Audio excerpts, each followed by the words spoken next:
You cited your expertise having planned coups. I'm not going to get into the specifics, but Successful coups? well, I wrote about Venezuela in the book. I do want to ask, it does seem as though the president, and this is not a new phenomenon, but the president would go to experts, even people who are loyal to him, like Pat Cipollone. If you're the White House counsel in November 2020, you have been loyal to Donald Trump.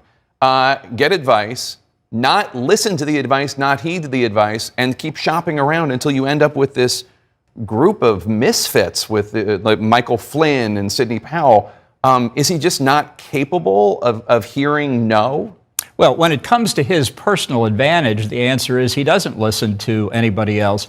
But I think it's also important to understand, while nothing Donald Trump did after the election in connection with the lie about the election fraud, none of it is defensible. None of it is defensible.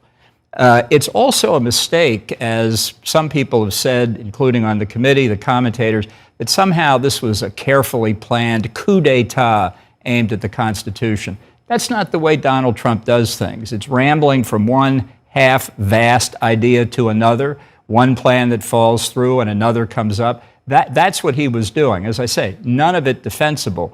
But you have to understand the nature of what the problem of Donald Trump is. He's, to use a Star Wars metaphor, a disturbance in the force. And it's not an attack on our democracy. It's Donald Trump looking out for Donald Trump. It's a once-in-a-lifetime occurrence. I don't know that I agree with you. To be fair, with all due respect, one doesn't have to be brilliant to attempt a coup. I disagree with that. As somebody who has helped plan coup d'etat, not here, but other places, it takes a lot of work, and that's not what he did. It was just stumbling around from one idea to another. Ultimately, he did unleash the rioters at the Capitol. As to that, there's no doubt. But not to overthrow the Constitution, to buy more time to throw the matter back to the states to try and redo the issue. And if you don't believe that, you're going to overreact. And I think that's a real risk for the committee, which has done a lot of good work, mostly when the witnesses testify, not when the members are opining. It is invariably the case that when you go too far trying to prove your case, you undermine it. And I think you got to give credit to the intelligence of the American people to listen to the witnesses and let them come to the conclusion. And I think the fellow who had actually gone into the Capitol, who said today that he had blinders on and he was too loyal to one person, that is the central point. I do want to ask a follow-up.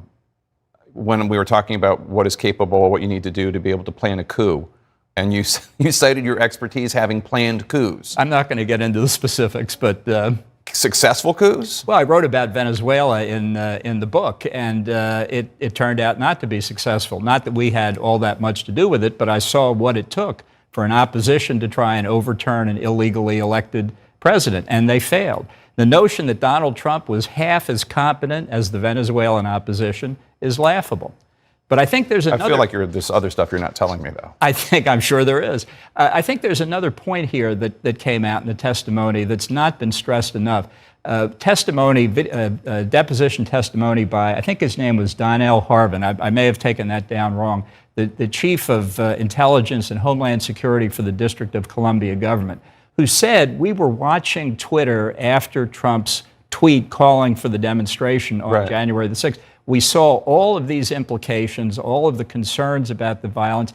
I want to know where the rest of the government was, and I particularly want to know where members of Congress were.